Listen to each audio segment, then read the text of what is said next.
কিছু যুবক আছে তারা এই বিশ্বের ভিতরে আল্লাহকে ভয় করে কোনো মেয়ের দিকে তাকায় না, আছে না নাই বলেন?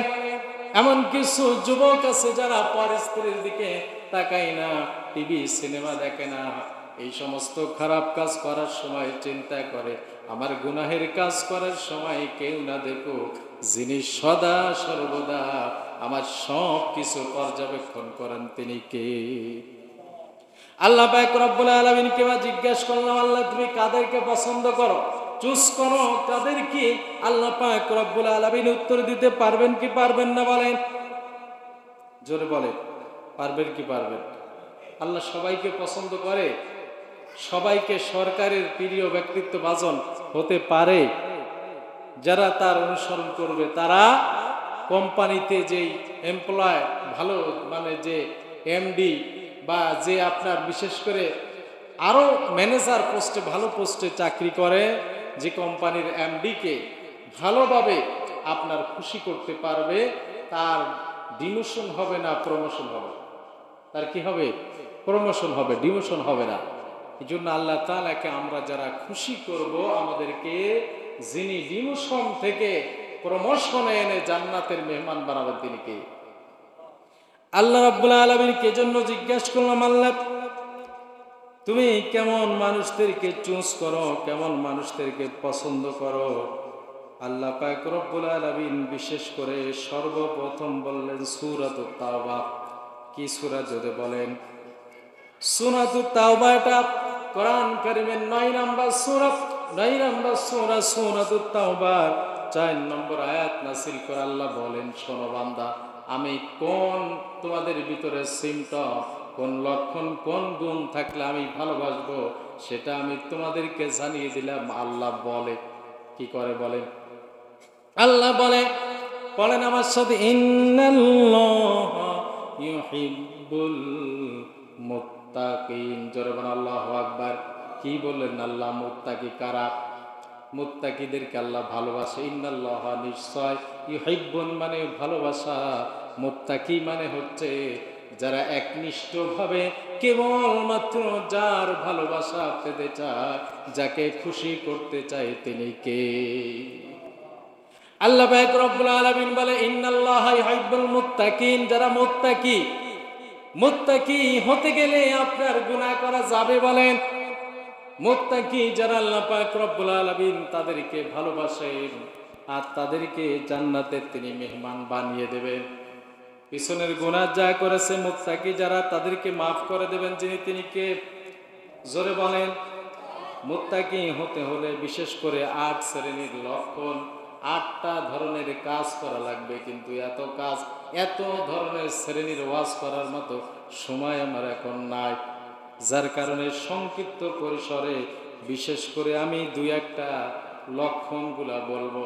বিশেষ করে যেই লক্ষণগুলা থাকার পরে আপনি বুঝতে পারবেন যে আপনি একজন মুত্তাকি। কি বলে? সবাই কি মুত্তাকি? কিন্তু সবাই মরবে না? মরবে না?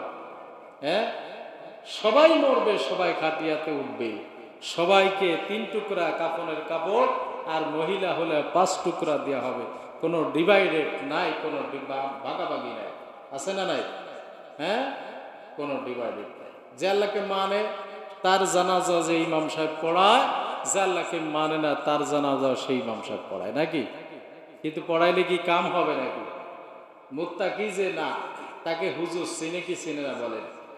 এলাকার ইমাম সাহেব আপনাদের রেগুলার যিনি আছেন, উনি চিনেন কি চিনেন না? কে নামাজি, কে বেনামাজি, কে ইসলামের বিরুদ্ধে আচরণ করে, ইসলামের কথা শুনলে কার গায়ের ভিতরে আগুন ধরে, এই ইমাম সাহেব চিনে কি চিনে না? হ্যাঁ, সব চিনে। যখন নামাজে দাঁড়াবে জানাজা পড়ানোর সময়, তখন আমরা তো জানাজা পড়া আমাদের মনে আসে এই বেটা বিয়াদব ছিল। কি ছিল? বিয়াদব ছিল, এটা আমাদের মনে আসে। তখন মন থেকে দোয়া আসে না। এই জন্য আল্লাহ বললেন, ইন্নাল্লাহা ইউহিব্বুল মুত্তাকিন। মুত্তাকি হও। মুত্তাকি হতে পারলে যিনি সব জায়গায় আমাদেরকে মাফ করে জান্নাতে মেহমান বানাবেন তিনি কে? জোরে বলেন, তিনি কে? আল্লাহ রাসূল সাল্লাল্লাহু আলাইহি ওয়াসাল্লাম বলে, মুত্তাকি হতে গেলে 1 নম্বর গুণ থাকা লাগবে। বিশ্বনবী বলেন, ইত্তাকিল্লাহা হায়া হাইসুমা কুনতুম। ইত্তাকিল্লাহা হাইসুমা কুনতুম মানে হলো, তার মানে হলো সব জায়গায় ভয় রাখতে হবে। এটা মুত্তাকি হতে গেলে এক নম্বর কাজ হলো আপনাকে সব জায়গায় ভয় রাখতে হবে যে আমাকে সদা সর্বদা সব জায়গায় সব কিছু যিনি দেখেন তিনি কে। জোরে বলেন।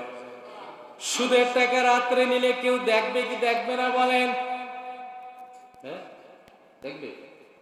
হ্যাঁ কি মনে হয় ইমাম সাহেব দেখবে না নাকি? ইমাম সাহেব তো পিছনে থাকে না, রাত্রে সুদের টাকা নেয়, হ্যাঁ আড়ালে নেয়, ঘুষের টাকা আড়ালে নেয়। রাত্রে একজনের আপনার ক্ষেত থেকে পানি কেটে দিয়ে আসেন, আছে না নাই? এমন বাঙালি আছে না নাই?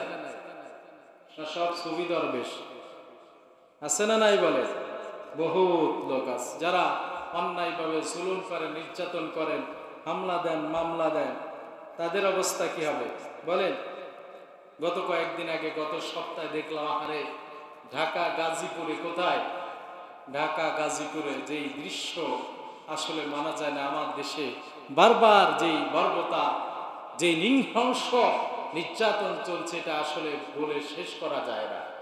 গাজীপুরে একজন সাংবাদিক যার নাম হলো তুহিন, তাকে আবারও সেই আঘাত করে পিটিয়ে জায়গায় হত্যা করে দিয়েছে। এরা মানুষ না জানোয়ার?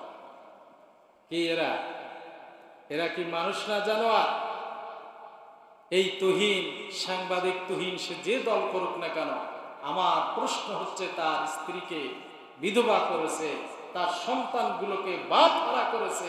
এই ছোট্ট ছোট্ট মাসুম বাচ্চা ফিউচার, ভবিষ্যৎ কি হবে বলে? একবার হত্যা করার আগে এদের কি চিন্তা করার দরকার ছিল কি ছিল না বলেন? জন্য আল্লাহ বললেন ইত্তাকিল্লাহা হাইসুমা কুনতুম, যারা সদা সর্বদা সব জায়গায় এই চিন্তা করবে আমি একটা মানুষকে আঘাত করছি, একটা মানুষের কাছ থেকে ছিনতাই করে মানিব্যাগ চুরি করছি, রিক্সা চুরি করছি, ইসরাইল চুরি করছি, কেউ না দেখুক, যিনি দেখেন তিনি কে? তিনি সদা সর্বদা সব জায়গায় বিরাজমান। আপনি অত্যাচার করে, জুলুম করে একটা মানুষের, রিক্সা চালক, ভ্যান চালক, গরিব মানুষ নামাজে দাঁড়িয়ে গেছে, এ পাশ থেকে ভ্যানটা চুরি করে নিয়ে যাচ্ছে না না? রিক্সা চালক বেটা নামাজে দাঁড়িয়ে গেছে, এ পাশ থেকে রিক্সাটা নিয়ে চলে গেছে, ইজি বাইক ছুড়ে গেল। কয়েকদিন আগে দেখলাম একটা ছেলেকে আপনার গাছের সাথে বেঁধে হত্যা করে ইজি বাইকটা নিয়ে চলে গেছে। এরা মানুষ না জানোয়ার? এরা কি এই বাংলাদেশে এটা ঘটছে? এটা কোনো ভারতের গল্প শোনাচ্ছি না, এটা কোনো সিনেমার কাহিনী নয়, এটা কোনো নাটকের মঞ্চ নয়, এটা বাংলাদেশের মানুষের দৃশ্য, যেগুলা শুনলে পরে শরীরের লোমকূপ গুলো শিউরে দাঁড়িয়ে যায়। আজকে আমার বাংলাদেশের অবস্থায় গত কয়েকদিন আগে দেখলাম, এই গত সপ্তাহে আরেকটা কাহিনী ঘটেছে আপনার। এই বিশেষ করে বাংলাদেশের এক তরুণী, মাত্র 15 বছর বয়স, এই তরুণীকে আপনার কি করেছে, ভারতে আপনার বিক্রয় করেছে। কি করেছে? বিক্রয় করেছে। যারা নারী পাচার করে, আছে না নাই বলে? হ্যাঁ, ভারতে বিক্রয় করেছে। বিক্রয় করার পরে এই মেয়েটা কোথায় যাবে? তখন এই মেয়েটা সেখানে বিক্রয় করে দিয়েছে। এই যে মেয়েদের যে খারাপ জায়গা আছে, পতিতালয় আছে, এখানে বিক্রয় করে দিয়েছে। এগুলা বলার মানে হচ্ছে আমার আপনার দেশ থেকে অগণিত গ্রামের অবলা নারী বোন, তাদেরকে বুঝায় তোমাকে চাকরি দেওয়া হবে। মুম্বাই, কোথায়? মুম্বাই শহরে। আর এরপরে তোমাকে চাকরি দেওয়া হবে সৌদি আরবে, এরপরে তোমাকে চাকরি দেওয়া হবে বিশেষ করে মালয়েশিয়াতে। এই যে চাকরির প্রবণতা দেখিয়ে আপনার এই মেয়েটার কাছ থেকে হাজার হাজার টাকা লুটে নেয়, আছে না নাই? শুধু এটা নয়, যুবকদের কাছে, যুবকদেরকে চাকরি দেওয়ার নাম করে যারা এই বাংলাদেশে অনেক দালাল আছে, যারা লক্ষ লক্ষ টাকা লুটে নেয়, নেওয়ার পরে আর খোঁজ থাকে না। এর পিছনে ছুটতে ছুটতে বেটার পায়ের তলার জুতা ক্ষয় হয়ে যায়, ঠিক কিনা বলে? আছে না নাই? অনেক দালালরা আছে, আপনার গ্রামে খোঁজ নিয়ে দেখেন কত মানুষের কাছ থেকে কত দালালরা চাকরি দিবে বলে টাকা নিয়েছে, আর খোঁজ নাই। এই যে লম্পট বদমাইশ যারা, আল্লাহ বলে ইত্তাকিল্লাহ হাইসুমা কুনতুম, যারা চিন্তা করবে আমি যে একটা মানুষের কাছ থেকে এইভাবে অন্যায় করে জুলুম করে টাকা নিচ্ছি, কি করছি, টাকা নিচ্ছি তাকে মালয়েশিয়া পাঠাবো বলে, আছে না নাই? তাকে আমি বিশেষ করে ইন্ডিয়াতে পাঠাবো। ন্যায়পরায়ণ লোক আছে না নাই বলেন? বিশ্ব নবীকে বললেন, হে রাসূল আপনি বলে দিন যারা ন্যায়পরায়ণ, যারা নম্র, সভ্য, শান্ত, শিষ্ট এমন মানুষ আছে না নাই বলেন? আঘাত করেছে তারপরেও কিছু বলে না এমন অনেক লোক আছে।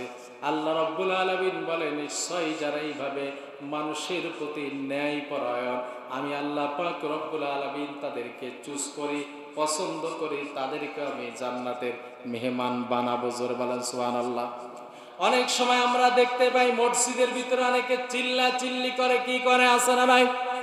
কোন রকম কোন সমস্যা পেয়েছে সাথে সাথে চিৎকার করে, মনে করে আমি যখন কণ্ঠটা বেশি বাজিয়ে কথা বলবো তখন সবাই আমার দিকে তাকাবে, মনে করবে বেটা তো বিশাল সাহসী লোক, আছে না নাই বলেন? কয়েকদিন আগে দেখতে পেলাম, আমি বসে আছি একটা বিষয় নিয়ে মসজিদের ভিতরে, নাম বলবো না, এমন জোরে জোরে চিৎকার করে জোরপূর্বক কথা বললো, আমি শুনে আশ্চর্য হয়ে গেলাম। লোকটা তো আসলে একটা বেয়াদব। লোকটা কি বলেন? লোকটা তো একটা বেয়াদব। কারণ ঘর কার? জোরে বলেন। আল্লাহর ঘরে, আল্লাহর সামনে আপনি কথা বলবেন আস্তে নমনীয় হয়ে, মাথা নরম করে কথা বলতে হবে, চোখটাকে গরম করে কথা বলবেন না। কারণ সদা সর্বদা যার ঘরে যিনি হাজির আছেন তিনি কে? সরে বলেন। এই বিশ্বাস আপনার ভিতরে আছে না নাই? বলে আছে না নাই? অবশ্যই থাকতে হবে, অবশ্যই তিনি আছেন, হাজির নাজির আছেন না নাই? তিনি সব সময় সবকিছু পর্যবেক্ষণ করেন, তিনি দেখেন। 3 নম্বরে আমরা জিজ্ঞাসা করলাম রব্বুল আলামিন সংক্ষিপ্ত পরিসরে বলে, 3 নম্বরে আল্লাহ পাক রব্বুল আলামিনকে বললাম, রব্বুল আলামিন 3 নম্বর কোন লোকটাকে তুমি পছন্দ করো? আল্লাহ পাক রব্বুল আলামিন এবার সুন্দরভাবে আপনার সূরাতুল আলী ইমরানের 146 নম্বর আয়াতের ভিতর আল্লাহ বলেন, আল্লাহু ইউহিব্বুস সাবিরিন। জোরে বলেন আল্লাহু আকবার। 3 নাম্বার হলো আল্লাহ পাক রব্বুল আলামিন বলে, যারা ধৈর্যশীল, যারা কি? জোরে বলেন। যারা ধৈর্যশীল, সবর করে, যারা স্ত্রীর গায়ে স্বামী কোন রকম কষ্ট বা কোনো ভুলবশত আঘাত করেছে, স্ত্রী স্বামীকে গালি দেয় না, স্ত্রী স্বামীর দিকে লক্ষ্য করে চুপ থাকে, আল্লাহ পাক রব্বুল আলামিন এই স্ত্রীর পরে রহমত নাজিল করে দেন। জোরে বলেন সুবহানাল্লাহ। কিন্তু স্ত্রী যদি রাগ করে বাবার বাড়ি চলে যায়, স্বামীকে গালি দেয়, এই স্ত্রীর পরে যিনি লালন দেন তিনি কে? জোরে বলেন। আছে না নাই বলেন? 14 গোষ্ঠী শুদ্ধ উদ্ধার করে দেয়, বলে তোমাকে জেলের ভাত খাওয়াবো, কিন্তু যদি ধৈর্য ধরে সংসার টিকে যায়। আর যদি এইভাবে অত্যাচার করে, রাগ দেখায়, সংসার টিকবে না, আরেক জায়গায় যাবে, সেখানে সমস্যা। আছে না নাই? জোরে বলেন, আরো জোরে বলেন। আল্লাহর হাবিব সাল্লাল্লাহু আলাইহি ওয়াসাল্লামের জামানায় বিশেষ করে আপনার এক সাহাবী ছিলেন খুবাইব।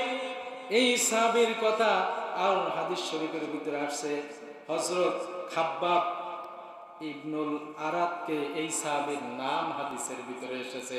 বিশ্বনবী সাল্লাল্লাহু আলাইহি ওয়াসাল্লাম বলে, এই সাহাবীকে যখন মরুভূমির মাঝখানে আপনার উত্তপ্ত অবস্থায় পাথরের পরে শোয়াই রাখতেন, কাফেররা কেন ঈমান ছেড়ে দাও, ঈমান ছেড়ে দাও এই বলে যখন সেখানে শুয়ে রাখতাম, এই সাহাবী আপনার এমন সময় তাদের জন্য বদদোয়া করে না, তাদের জন্য আল্লাহ পাক রব্বুল আলামিনের কাছে বলছে, আল্লাহুম্মা গফির লিকওমি ফাইন্নাহুম লা ইয়ালামুন।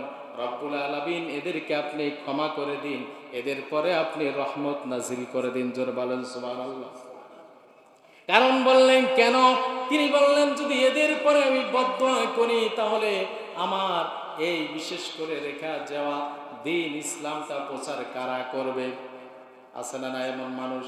শুধু এটা না, আইয়ুব আলাইহিস সালাম প্রায় 18টি বছর রোগে আক্রান্ত হলেন, তারপরে যার পরে ধৈর্য ধারণ করলেন তিনি কে? জোরে বলেন। এরপরে আপনার একটা ঘটনা হাদিসের বলে আপনার শেষ করে দিই।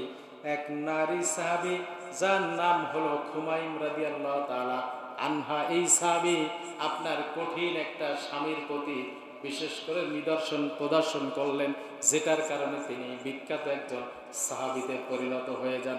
জোরে বলেন সুবহানাল্লাহ।